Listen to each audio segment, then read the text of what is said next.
बिस्मिल्लाहिर्रहमानिर्रहीम। Students, last time हमने जो टॉपिक स्टार्ट किया था वो हमारा फर्स्ट टॉपिक था इस 10th सेमेस्टर का।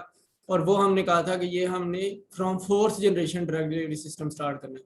Fourth generation drug delivery system में हमने कहा था कि ये थोड़ी सी एडवांसमेंट है to third generation drug delivery system. Third generation drug delivery system में हमने काफ़ी चीज़ें कोप कर ली थी जो हमारे कन्वेंशनल डिलीवरी सिस्टम के साथ एक प्रॉब्लम से। सबसे बड़ा प्रॉब्लम उसमें प्रोटेक्शन का था, वो हमने कवर कर लिया। सेकंड मेजर प्रॉब्लम जो था उसमें रेट कंट्रोल का था, तो रेट कंट्रोल तक हमने अचीव कर लिया। बट स्टिल वन प्रॉब्लम जो कि हमने फिर इसमें काउंटर किया है वो टारगेटिंग की था कि वो जो है हमारा डिलीवरी सिस्टम वो रेट तो कंट्रोल डिलीवरी तो देता है लेकिन वो टारगेटेड नहीं है, टारगेटेड टू थेरापेटिक साइड नहीं है, targeted to organ of the body नहीं है, या targeted to specific absorption side नहीं है। वो सिस्टम रिलीज तो टाइम पे करता है लेकिन उस रिलीज का कोई फायदा नहीं होता हमें, तो इसलिए हमें उसका कुछ यूज भी करना चाहिए, यूज भी होना चाहिए। तो उसको रिलीज अगर करे तो वो थेरापेटिक साइड पे करे, रिलीज अगर करे तो जितनी भी रिलीज करे उतना वो ड्रग थेरापेटिक पार्ट बनना चाहिए बॉडी का। ये ना हो कि वो एक ड्रग हमने दी है और वो 20% या 30% या 50% ही ड्रग बॉडी का पार्ट बन रही है, बाकी ड्रग बॉडी का पार्ट नहीं बन रही। तो ऐसे नहीं होना चाहिए। तो ये जो हमने एडवांसमेंट की इसमें कि हमने थेरापेटिक साइड को इंक्लूड किया, तो ये टर्म नोवल कहलाती है कि ये हमने नोवेलिटी लेके आए उसी सिस्टम में जो कि हमारा थर्ड जनरेशन था। तो इसको फिर हम क्लासीफाई भी इन द नेक्स्ट जो कि फोर्थ जनरेशन ड्रग सिस्टम है उसमें करते हैं। तो कुछ हमने थोड़ा सा इंट्रोडक्शन इसका डिस्कस किया था लास्ट टाइम। तो नोवल ड्रग रिलीज सिस्टम फिर हमने कहा था वो है जो कि ड्रग को डिलीवर करता है at a controlled release rate to the targeted site where it is basically needed in the organ of the body or tissue of the body or any part of the body or according to body needs। तो उसमें हमने इसको administer किया है, तो इसको हम कहते हैं हमारा नोवल ड्रग डिलीवरी सिस्टम। तो नोवल ड्रग डिलीवरी सिस्टम जो है उनको हमने दो हिस्सों में डिवाइड किया हुआ है, ये हमने लास्ट टाइम डिस्कस किया। टू पार्ट्स में जो डिवाइड किया हुआ है उनमें से एक जो है वो हमारा GIT novel GIT drug delivery system है, और दूसरा जो है हमारा वो novel parental drug delivery system है। तो हमने जो स्टार्ट किया डिस्कस करना वो नोवल जीआईटी ड्रग डिलीवरी, हमारे पास जो पार्ट है वो novel GIT drug delivery system है। Novel GIT drug delivery system जो है वो ओरल एडमिनिस्ट्रेशन के थ्रू हमने देना है, इसलिए हम इसको नोवल जीआईटी कहते हैं। यानी कि हम ओरल एडमिनिस्ट्रेशन के थ्रू ये सिस्टम देंगे और ये फिर सिस्टम ओरल एडमिनिस्ट्रेशन से कंट्रोल्ड रेट पे ड्रग को रिलीज करेगा, और जितनी भी ड्रग रिलीज करेगा वो टारगेटेड थेराप्यूटिक साइट के लिए होगी या फिर एटलीस्ट वो टारगेटेड अब्जॉर्प्शन साइट के लिए होगी। तो वो इन दोनों चीजों में से किसी एक को टारगेट करेगा, तो इसलिए इसको हम novel GIT drug delivery system कहते हैं। फॉर एग्जांपल हमने कहा टारगेटेड थेरापेटिक साइट, तो थेरापेटिक साइट स्टमक का लोकल इन्फेक्शन हो सकता है, लोकल कोई प्रॉब्लम हो सकती है, कोई कंडीशन हो सकती है, स्मॉल इंटेस्टाइन की कंडीशन हो सकती है या लार्ज इंटेस्टाइन की कंडीशन हो सकती है। तो ये गैस्ट्रोरेटेंटिव हो सकता है स्टमक के लिए, और ये कोलोन टारगेटेड हो सकता है, पीएच कंट्रोल सिस्टम जिसको हम कहते हैं वो कोलोन के लिए, स्मॉल लार्ज इंटेस्टाइन के लिए।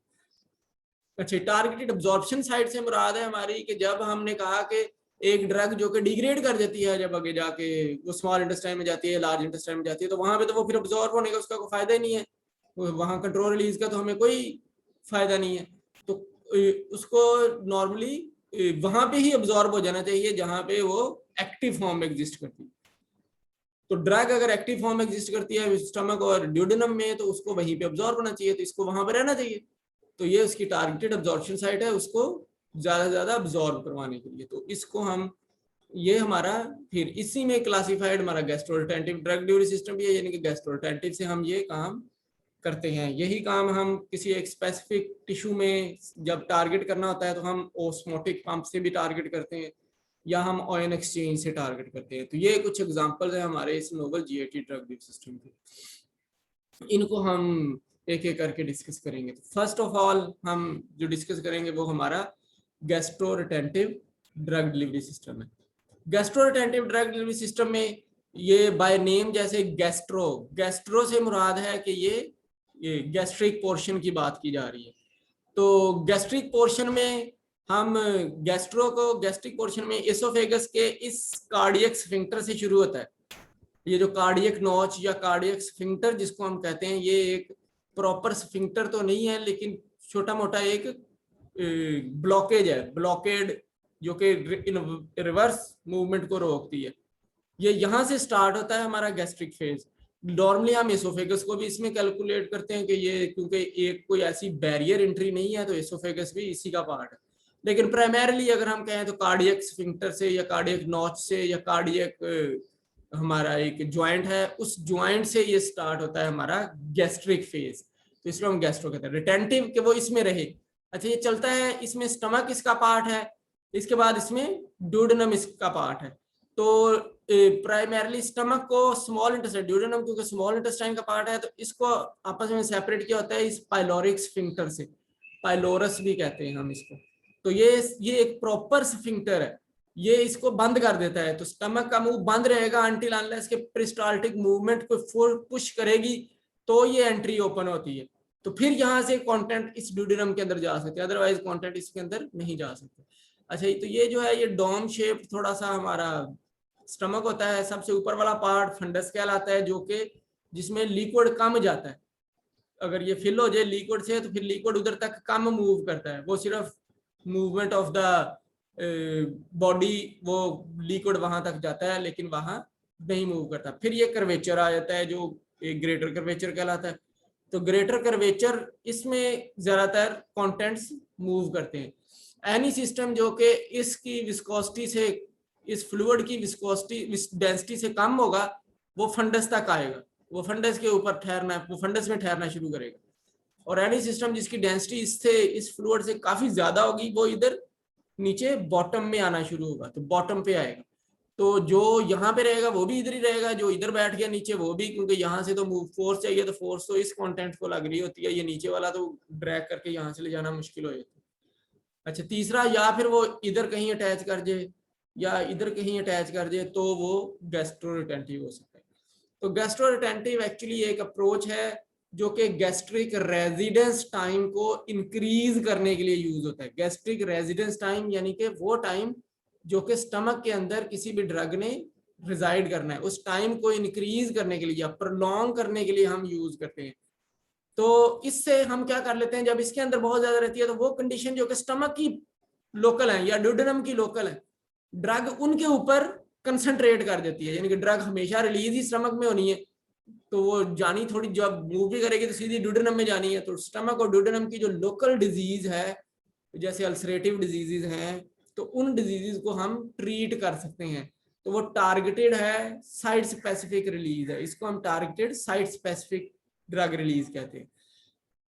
या फिर ये stomach is an absorption site, तो वो यहाँ पे अब्जॉर्ब होगी, या duodenum is an absorption site, तो जितनी भी ड्रग रिलीज करेगी वो स्टमक में है तो स्टमक में रिलीज करेगी, अब्जॉर्ब करेगी। और सिमिलरली अगर वो ड्यूडेनम में भी चली जाएगी तो ड्यूडेनम में जाके अब्जॉर्ब करेगी। तो जो ड्रग की अब्जॉर्बेंस स्टमक और ड्यूडेनम में होती है वो फिर ड्रग्स मैक्सिमली यहाँ से अब्जॉर्ब कर देती है। तो ये ड्रग जो है जब हम गैस्ट्रोरिटेंटिव देते हैं तो इसके लिए हम लोकल एक्शन मीन्स कि वो लोकल एक्शन जो कि स्टमक और ड्यूडेनम की डिजीज का है, और सिस्टेमिक एक्शन वो जो कि अगर यहाँ से अब्जॉर्प्शन साइड थी इसकी स्पेसिफिक, तो वहां से ड्रग अब्जॉर्ब होके सिस्टेमिक सर्कुलेशन के लिए ये अवेलेबल हो जाएगी। तो जनरली डिस्क्राइबिंग फिर गैस्ट्रोरिटेंटिव ड्रग सिस्टम जो है उसने लॉन्गर पीरियड ऑफ टाइम के लिए रहना है in the gastric phase, in the stomach phase, और फिर वो क्या प्रलॉन्ग कर सकता है, वो प्रलॉन्ग कर सकता है gastric residence time of the drug. तो गैस्ट्रिक रेजिडेंस या गैस्ट्रिक रिटेंशन हमने इसलिए बढ़ानी होती है कि इससे फिर क्योंकि उसकी अब्जॉर्प्शन मैक्सिमम हो सकती है तो उसकी बायोअवेलेबिलिटी बढ़ जाती है। जब एक ड्रग की मैक्सिमम अब्जॉर्प्शन होती है तो उसका वेस्ट सबसे कम होता है, यानी कि वो ऐसी ड्रग जो कि अब्जॉर्ब नहीं हुई और वो बॉडी से एलिमिनेट होगी, यही वेस्ट है। या ऐसी ड्रग जो कि अब्जॉर्ब नहीं हुई और वो मेटाबोलाइज होकर वो डिग्रेड कर गई है, तो वो एक वेस्ट है। तो क्योंकि ज्यादातर ड्रग अब्जॉर्प्शन साइड पे रही है तो ज्यादातर ड्रग अब्जॉर्ब हो गई है तो वो बायो अवेलेबल हो गई है और उसका वेस्ट कम हो गया है। थर्डली, ऐसी ड्रग्स जो कि वेरी स्पेसिफिकली अब्जॉर्ब करती हैं at a pH environment, for example at an acidic pH, तो जो ड्रग जो एसिडिक इन नेचर होगी वो एसिडिक पीएच के ऊपर ही अब्जॉर्ब होगी, क्योंकि यहाँ पे वो ड्रग जो है वो ज्यादातर नॉन आयनिक फेज में होगी एसिड में। तो जब वो नॉन डिसोसिएटेड होगी तो वो फिर ज्यादा टिश्यूज को या सेल्स को पेनिट्रेट कर सकती है।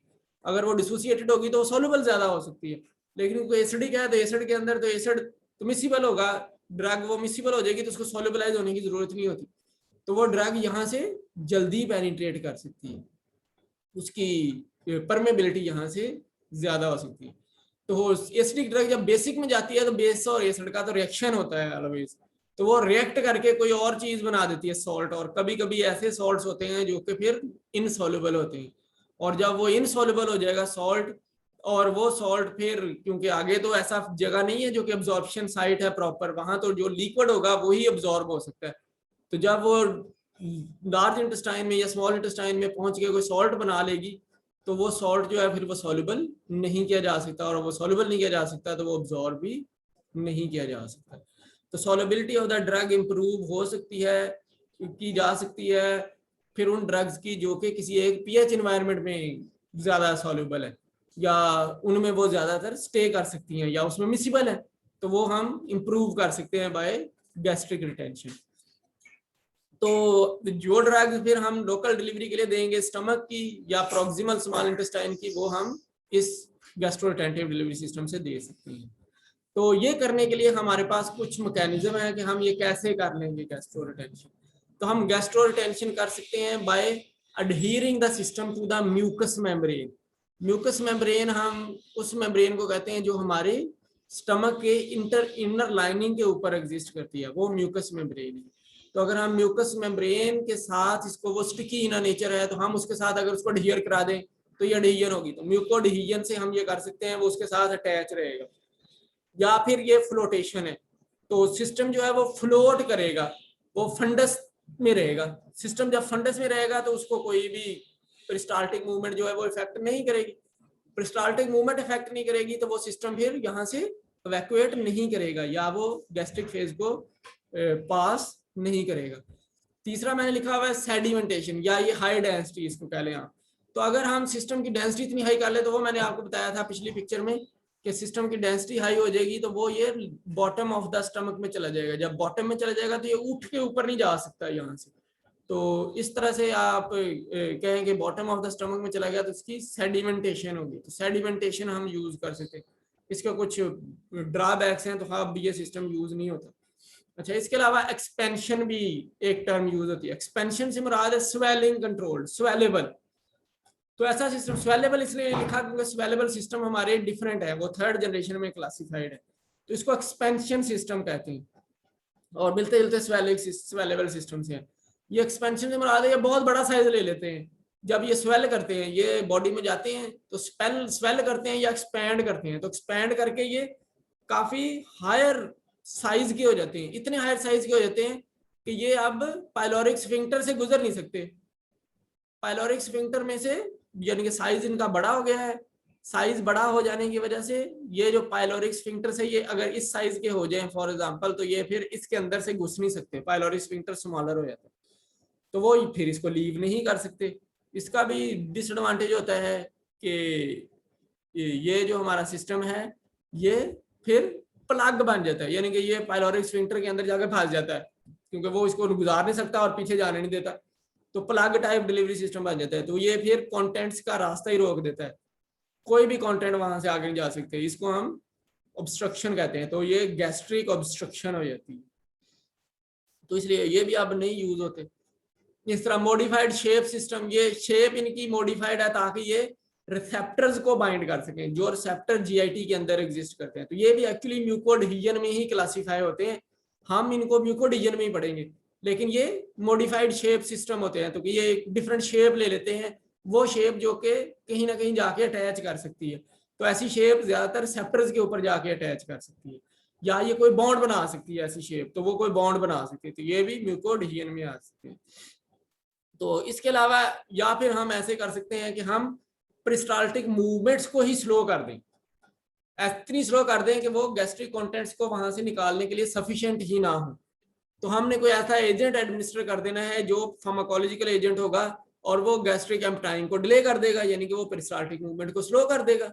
स्लो करने से ये गैस्ट्रिक एम्पटाइम डिले हो जाएगी, तो कंटेंट्स ज्यादा देर स्टमक के अंदर स्टे करेंगे। तो ये कुछ अप्रोचेज हैं, इनमें से जो मेजर अप्रोचेज हैं वो म्यूकोएडहेजन एंड फ्लोटेशन है। म्यूकोएडहेजन जिसमें मॉडिफाइड शेप सिस्टम भी शामिल है अब, और दूसरा फ्लोटिंग ड्रग डिलीवरी सिस्टम। ये तो ये दो ही हैं जो कि ज्यादा गैस्ट्रोरिटेंटिव में ज्यादा अंडर फोकस हैं और ये ज्यादा बेटर सिस्टम है। सेडिमेंटेशन इसलिए नहीं यूज किया जाता कि ये हाई डेंसिटी है और नीचे बैठ जाता है। जब नीचे बैठ जाता है तो वो वाले टिश्यूज जिसके ऊपर ये सिस्टम एग्जिस्ट करता है, वो टिश्यूज इसके साथ इंटरेक्ट करने लग जाते हैं और वो लिक्विड से और बाकी मूवमेंट से अवे हो जाते हैं, या वो उनको डिनाई कर दिया जाता है। तो वो एरिया में कोई प्रॉब्लम होने के चांसेस बढ़ जाते हैं, वो एरियाज का कैंसर होने के चांसेस बढ़ जाते हैं उन एरियाज का। तो सेडिमेंटेशन जो है वो क्योंकि एक स्पेसिफिकली एक जगह के ऊपर जाके कोगुलेट करना है, तो ये उस सिस्टम का वहां पे उस एरिया के अंदर पेनिट्रेट करना भी पॉसिबल होता है। तो वो वाला एरिया जो है फिर वो कॉम्प्रोमाइज्ड हो जाता है, वो डिजीज्ड हो जाता है। मींस जब कॉम्प्रोमाइज्ड हो जाता है तो वो आप पार्ट नहीं प्ले करता ना बाकी एब्जॉर्प्शन के फेज में, वो मेटाबॉलिज्म के फेज में, या वो इसकी ड्रग की मूवमेंट के फेज में, तो वो फिर आहिस्ता आहिस्ता प्रोलिफरेट करने लग जाता है। तो इसलिए सेडिमेंटेशन का सिस्टम हम यूज नहीं करते। ये हाई डेंसिटी होते हैं। नॉर्मली हमने ये किया हुआ है कि हमने पढ़ा है कि एक स्टमक में से हमने पायरोरिक स्फिंक्टर में से कोई चीज गुजारनी है तो उसकी डेंसिटी जो है वो कंटेंट फूड कंटेंट्स की कम होनी चाहिए, वो 3 से कम होनी चाहिए, यानी कि 2.9 से कम होनी चाहिए वो डेंसिटी। तो इसको हम नॉर्मली 3 कहते हैं। तो डेंसिटी 3 मिलीग्राम पर ml से कम होगी तो वो सिस्टम यहाँ से गुजरेगा, अदरवाइज वो सिस्टम यहाँ से नहीं गुजरेगा। यानी कि हमने कोई फूड कंटेंट लिए हैं तो वो फूड कंटेंट की जो विस्कोसिटी और डेंसिटी होनी चाहिए जब वो हमने च्यू करके इसमें स्टमक में गुजारे हैं, तो डेंसिटी 2.9 या इससे कम होनी चाहिए, 3 नहीं होनी चाहिए। अगर 3 होगी तो वो फिर इसी के अंदर स्टे करेंगे। तो इसलिए हमने देखा फैटी डाइट हम खा लें तो वो स्लो कर देती है गैस्ट्रिक एम्पटाइम। तो फैटी डाइट का मतलब ये होता है कि उसकी डेंसिटी 2.45 से ऊपर होती है। तो जब 2.5 तक डेंसिटी होती है तो वो मुश्किल से यहाँ से कंटेंट्स को इवैक्यूएट करना होता है, तो वो गैस्ट्रिक एम्पटाइम स्लोअर हो जाती है। तो ये हमारा सिस्टम जो है वो तो फिर भी इवैक्यूएट हो जाते हैं थोड़ी देर के बाद, लेकिन ये अगर 3 तक डेंसिटी चल जाएगी तो इवैक्यूएट होना पॉसिबल नहीं रहेगा। तो अगर हमारा सिस्टम 3 या 3 से ज्यादा डेंसिटी का हो, हमने टैबलेट बनाई और उसकी वो अब रिलीज सॉल्युबल भी ना हो, डिसॉल्व ना करे, तो उसकी डेंसिटी जो हो वो 3 से ज्यादा रहे इन वाटर में जब उसको डाला है तो फिर वो सिस्टम सेडिमेंट कर देगा और फिर वो वहां से इवैक्यूएट नहीं होगा। लेकिन ये क्योंकि मैंने इसके आपको प्रॉब्लम बताया तो ये यूज नहीं होती। अब हमने इसको अपनी साइंस से जरा हटा दिया, यानी कि इसमें कोई एडवांसमेंट नहीं हो रही। इसी तरह एक्सपेंशन, क्योंकि प्लग टाइप सिस्टम बन जाता था तो प्लग टाइप बनने की वजह से भी ये यूज नहीं होता। तो ज्यादा फोकस अब हमारा जो है वो म्यूकोडहीजन जिसमें मॉडिफाइड शेप सिस्टम भी शामिल है उनके ऊपर, या फिर फ्लोटिंग ड्रग डिलीवरी सिस्टम के ऊपर। तो यही बात मैंने आपको कि क्यों हमें चाहिए गैस्ट्रोरिटेंटिव, उसकी 2 रीजन हैं। एक थेरापेटिक साइट को हमने अचीव करना है और दूसरा हमने अब्जॉर्प्शन साइट को टारगेट करना है। तो let's come to the absorption site first of all. तो कुछ फैक्टर हैं जो कि ओरल एडमिनिस्ट्रेशन को इफेक्ट करते हैं। जब भी हम ओरल एडमिनिस्ट्रेशन करते हैं किसी भी ड्रग की, उसमें एक जो है वो जीआईटी का ट्रांजिट टाइम होता है कि वो कितनी देर जीआईटी में एग्जिस्ट करेगी। दूसरा कुछ फिजिको केमिकल प्रॉपर्टीज होती हैं, यानी कि जो ड्रग हमने दी है जीआईटी उसके साथ क्या कर रही होती है, यानी कि उसकी क्या प्रॉपर्टीज हैं जो जीआईटी के साथ जाके वो मिक्स होती है, ये फिजिको केमिकल प्रॉपर्टीज होती है। और कुछ फार्माकोकाइनेटिक्स और ड्रग होते हैं कि ड्रग ने कैसे अब्सॉर्ब करना है, फिर उसने कैसे डिस्ट्रीब्यूट होना है और कैसे उसने मेटाबोलाइज होना है, ये उसके कुछ फार्माकोकाइनेटिक्स होते हैं। तो ये सारे इंक्लूडेड हैं इसमें ओरल एडमिनिस्ट्रेशन में। तो हाँ, ज्यादा फोकस जो है वो जीआईटी ट्रांजिट टाइम का है। तो हम जरा जीआईटी ट्रांजिट टाइम को जरा देख लेते हैं कि ये क्या होता है। तो जीआईटी ट्रांजिट टाइम से मुराद है कि ये वो टाइम है जितने टाइम में फूड कंटेंट्स किसी भी जीआईटी के पोर्शन में स्टे करती हैं, और ये हमारी फिर बेसिस हैं हमारे novel GIT drug delivery system की। कि हमने अगर स्टमक के लिए बनाना है तो हमें स्टमक के टाइम को नोट करना है, और अगर हमने लार्ज इंटेस्टाइन के लिए बनाना है कोलोन के लिए तो हमें कोलोन के टाइम को नोट करना है। तो हम डिलीवरी उसके टाइम के हिसाब से दे सकते हैं। हमने उतनी देर ड्रग रिलीज नहीं करानी, अगर फॉर एग्जांपल कोलोन में है तो वो जितना टाइम पिछले जीआईटी के एरियाज में रहेगी और उसको फिर जाके स्पेसिफिकली उसी एरिया में रिलीज करनी चाहिए ज्यादा। तो उसका जरा एक ओवरव्यू ले लेते हैं। तो अगर हम कहें फास्टिंग स्टेट है तो फास्टिंग पे पीएच डिफरेंट होती है और फीडिंग पे डिफरेंट होती है। कहाँ की, जहाँ पे लोकली इंट्रोड्यूस किया जा रहा होता है food content. For example oral cavity है तो इसकी पीएच बदलती रहती है, एसोफेगस है इसकी पीएच बदलती रहती है, क्योंकि एसोफेगस में ओरल कैविटी में जरा ज्यादा स्टे होता है, एसोफेगस में बहुत ही कम स्टे होता है। तो वो तो ये दोनों फिर हमारे कोई इतने फोकस के नहीं है। फिर वो चीज स्टमक में चली जाती है, तो स्टमक फास्टिंग पे डिफरेंट पीएच में होता है, जब फेड हो जाता है तो वो डिफरेंट पीएच का हो जाता है। तो जैसे फॉर एग्जांपल फास्टिंग की पीएच हमने स्टमक की देखी है 1 होती है, 1.2, जिसको हम नॉर्म HCl कहते हैं, 0.1 नॉर्मल HCl, या 1.2 pH of hydrochloric acid buffer जो है, तो वो 1 to 3 होती है फास्टिंग की कंडीशन के ऊपर। तो कभी कभी ही वो ज्यादा बेसिक की तरफ यानी कि 3 तक जाती है, नहीं तो ज्यादातर वो 1 रहती है।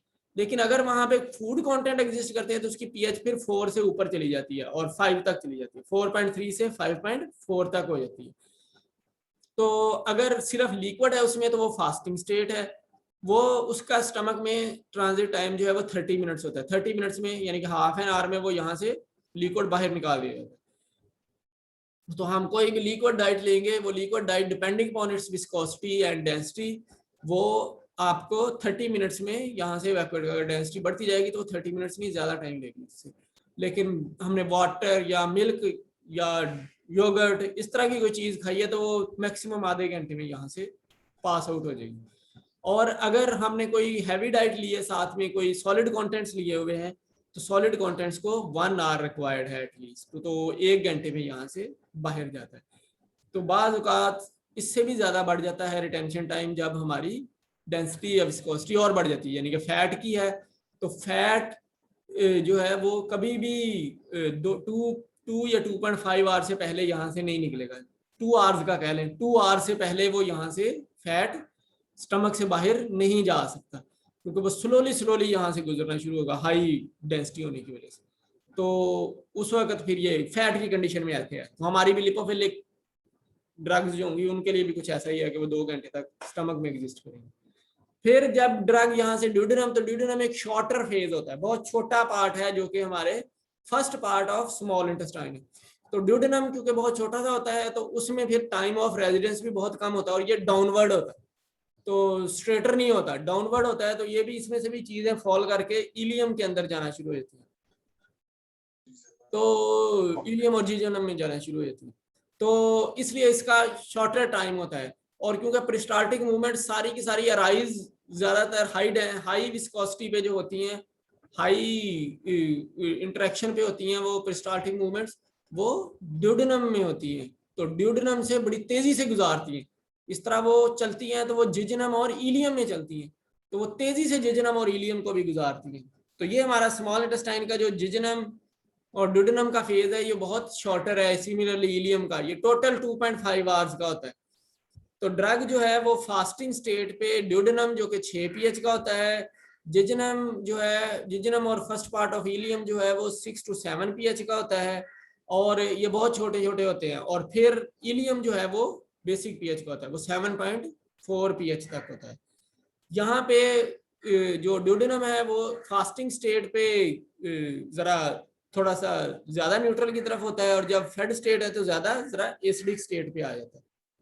तो 5.4 pH इसकी होती है इस फीडिंग स्टेट पे, और हाफ एन आवर इसका ट्रांजिट टाइम होता है। इस तरह फास्टिंग स्टेट पे इसकी 6 pH होती है और इसका 0.5 से कम, यानी कि ये less than half an hour इसका रेजिडेंस टाइम होता है। जिजनम में ये तकरीबन 1.7 आवर्स तक रहता है, और 6 से 7 इसकी pH रहती है जिजनम में, चाहे फास्टिंग है। तो फेड में ये 5.4 से 5.6 तक pH रहती है जिजनम की। तो ये जिजनम और ड्यूडेनम दोनों एक ही pH के होते हैं जब आपकी फीडिंग स्टेट होती है। तो ये तकरीबन 2 घंटे तक ड्यूडेनम और जिजनम में ड्रग रहती है या कंटेंट रहते हैं, फिर ये इलियम के अंदर पास हो जाते हैं। तो यहाँ पे pH बढ़ जाती है। यहाँ पे जो pH है वो तकरीबन 7.4 तक, 7.2 7.4 ज्यादातर हमें फील हुई है। फास्टिंग में ये जरा 7.4 तक चली जाती है। जब फेड होता रहता है तो कंटेंट्स के ऊपर एक्चुअली डिपेंड करता है, तो ये नीचे भी आ जाती है, यानी कि ये 6.6 तक भी आ जाती है। लेकिन ज्यादातर ये pH 7.4 होती है, तो बेसिक हो जाती है यानी कि। और यहाँ भी इसका स्टे 1.3 से 2 आवर्स तक होता है। तो फैटी 2 आवर्स तक यहाँ पे रहते हैं इलियम के अंदर कंटेंट्स। कभी कभी वो ज्यादा टाइम भी इलियम में स्टे कर जाते हैं, और नॉर्मली कंटेंट्स जो है वो 1.3 आवर्स तक रहते हैं। तो उसके बाद कंटेंट्स को इवैक्यूएट कर दिया जाता है सीकम के थ्रू कोलोन में।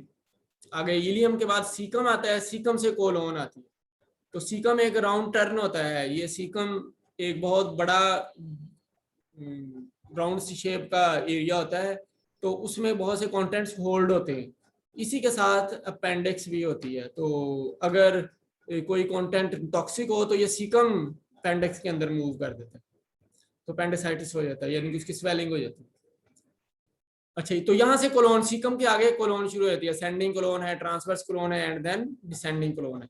तो ये सारे जो कोलोन है जिसके तीनों पार्ट है, इसमें ड्रग जो है वो मोर देन 12 आवर्स स्टे करती है, 3 दिन तक, 3 डेज तक भी स्टे कर सकती है इस एरिया के अंदर ड्रग। तो ये जो ड्रग 3 डेज तक, from more than 12 hours to 3 days stay करती है, ये कोलोन है, depending on viscosity and density of the system. तो अगर डेंसिटी जो है सिस्टम की वो विस्कोसिटी या डेंसिटी जो है वो फैटी है, तो फैटी कंटेंट जो है वो तकरीबन 3 दिन तक स्टे कर सकते हैं विद इन दिस कोलोन।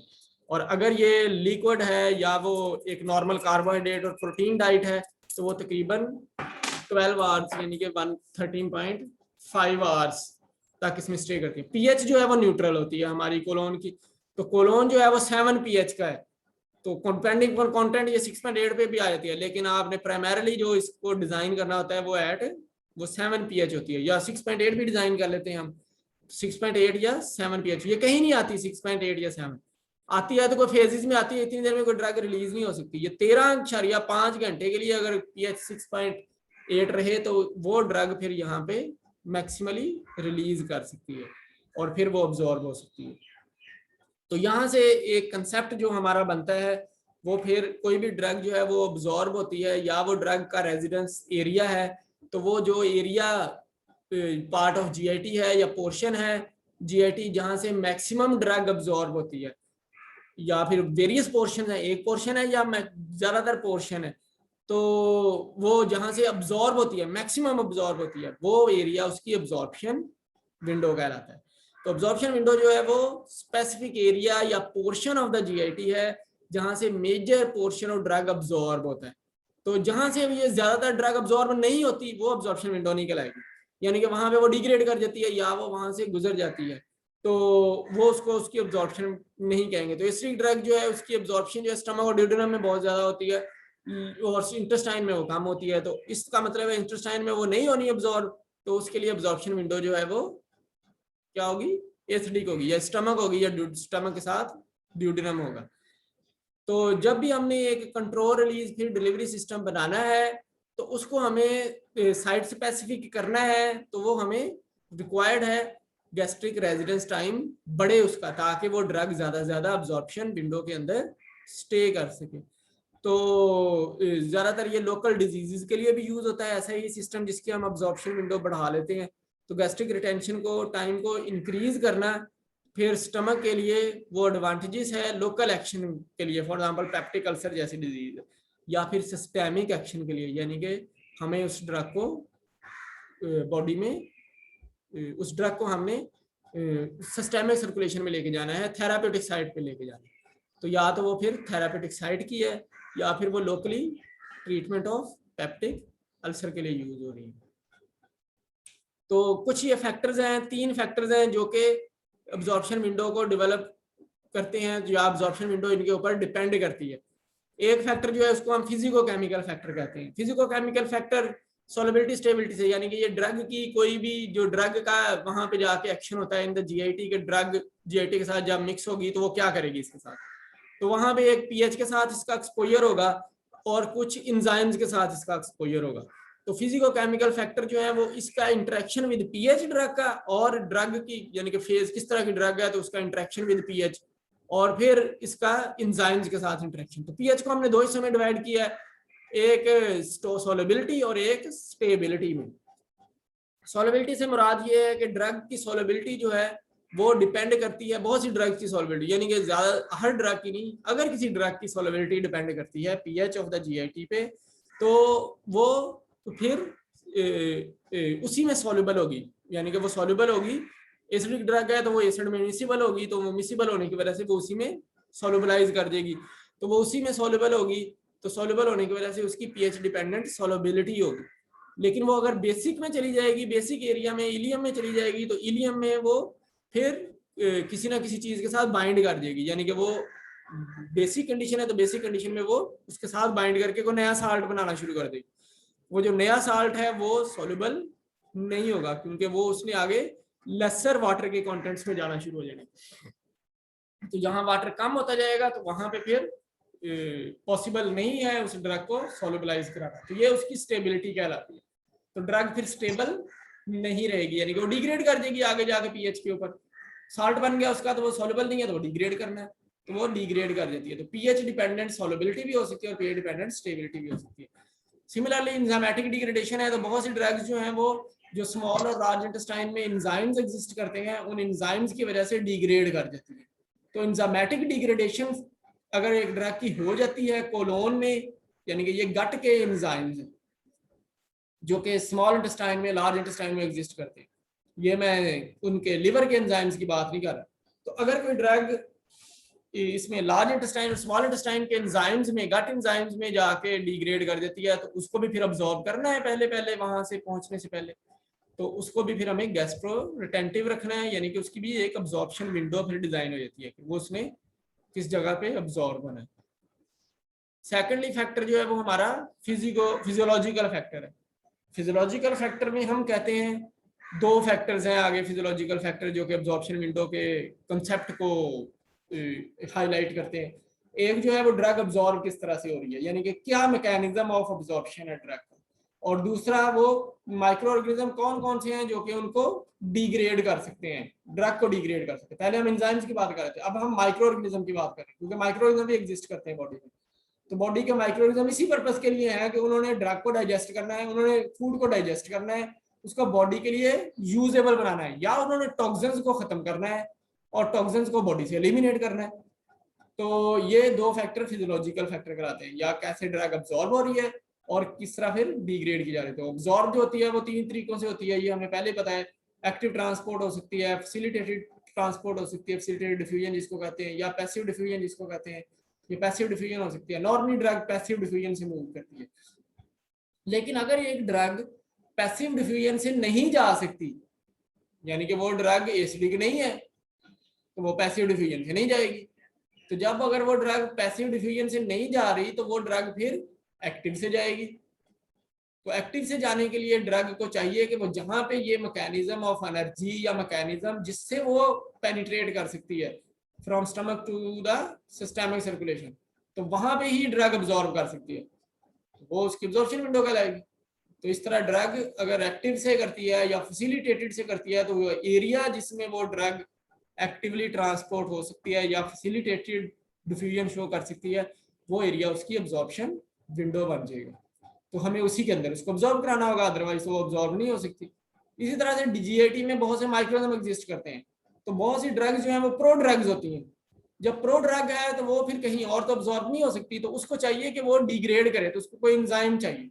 तो ऐसे एंजाइम इन जीआईटी के जो माइक्रोऑर्गेनिज्म है उनके पास होते हैं, जैसे एजो बॉन्ड ड्रग्स के अंदर होता है, तो एजो बॉन्ड जो है वो हमारी बॉडी उसको डिग्रेड नहीं कर सकती। तो जो ये माइक्रो ऑर्गेनिज्म है बॉडी के अंदर, ये एजो रिडक्टेज एंजाइम सिक्रीट करते हैं, तो ये एजो बॉन्ड को ब्रेक कर सकता है, तो वो बॉन्ड ब्रेक कर देता है और ड्रग फिर एक्टिव फॉर्म में आ जाती है, तो वो कोलोन में पहुंच जाएगी आराम से। तो कोलोन उसकी अब्जॉर्प्शन विंडो बन जाएगी। उससे पहले तो वो ड्रग अब्जॉर्ब ही नहीं हो रही, तो उसको डिग्रेड करना जरूरी है, तो कोलोन में जाकर डिग्रेड होगी, यानी कि वो प्रो ड्रग फॉर्म डिग्रेड होगी और एक्टिव में कन्वर्ट होगी, तो वो जाके फिर एक्टिव फॉर्म में कन्वर्ट हो जाएगी और अब्सॉर्ब होना शुरू हो जाएगी। इसको हम डिग्रेडेशन में एंजाइम कहते हैं। तो जीआईटी जो है वो millions of different micro organism से फुल है। उसमें अगर आप कहें कि वो मिलियंस में जो more than 1000 species of micro organism जो है वो कोलोन में जीआईटी ऑफ कोलोन में एग्जिस्ट करते हैं। More than 1000 species of micro organism, ये नंबर की बात नहीं की, different variety different species of microbes जो कि 1000 से भी ज्यादा आइडेंटिफाइड है। अगर 1 ग्राम फीसिस का हम एवेल्युएशन करें तो उसमें तकरीबन एटलीस्ट 1010 तो 1 ग्राम के अंदर माइक्रोऑर्गेनिज्म बैक्टीरिया आते हैं, कम से कम इतने आते हैं। और जो इसकी मैक्सिमम लिमिट है वो 1 मिलियन तक बैक्टीरिया यहाँ पे आते हैं। तो 1 मिलियन तक बैक्टीरिया जो है वो एग्जिस्ट करते हैं। अच्छा, इसके अलावा जो फीसिस में, अगर 1 ग्राम फीसिस में आप वायरसेस देखें तो 10 मिलियन तक वायरसेस एग्जिस्ट करते हैं, ये भी हेल्पफुल बॉडी के वायरसेस हैं। और इस तरह देखें 1000 पैरासाइट सिस्ट्स एग्जिस्ट करते हैं इन 1 ग्राम ऑफ फीसिस।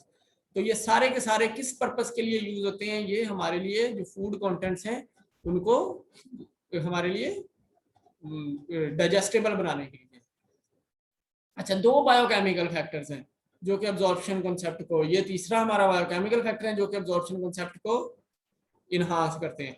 उनमें जो बायोकेमिकल जो है रिएक्शन से होता है, तो मेटाबॉलिज्म इज अ रिएक्शन, तो जो एंजाइम्स मेटाबॉलिज्म करते हैं वो बायोकेमिकल फैक्टर होता है। इसी तरह से वो एंजाइम, वो चीजें, वो वाले पंप जो कि ड्रग को अब्जॉर्ब होने के बाद वापस फेंक देते हैं जीआईटी के अंदर, वो इफ्लक्स पंप्स कहलाते हैं। तो 2 तरह के ये हमारे बायोकेमिकल हैं। तो मेटाबॉलिक एंजाइम जो है, ये इनका काम होता है कि जीआईटी के अंदर जो टॉक्सिन्स होते हैं उनको इन्होंने मेटाबोलाइज करना होता है, यानी कि ये जिस टॉक्सिन को देखते हैं जीआईटी के अंदर कि ये अब इस बॉडी के काम का नहीं है, तो ये उसको मेटाबोलाइज करने शुरू हो जाते हैं और उसको ऐसी फॉर्म में कन्वर्ट करते हैं जो कि टॉक्सिक नहीं होती। स्टिल अगर वो टॉक्सिक हो तो वो अपेंडिक्स में चला जाता है, सीकम में जाकर। तो अदरवाइज ये इतने स्ट्रॉन्ग एंजाइम्स हैं कि वो इसको डिग्रेड कर सकते हैं। इसके अलावा अगर स्टिल कोई अब्जॉर्ब हो ही जाए टॉक्सिन और समझ नहीं आई एंजाइम्स को कि ये टॉक्सिन है या नहीं, तो एक फ्लेक्स पंप होता है जिसको मल्टी ड्रग फ्लेक्स पंप कहते हैं, वो इन टॉक्सिन्स को वापस फेंक देता है जीआईटी के अंदर। तो ये पी ग्लाइकोप्रोटीन के पंप होते हैं और इनका नेचुरल डिफ्यूजन मैकेनिज्म होता है कि ये सिस्टम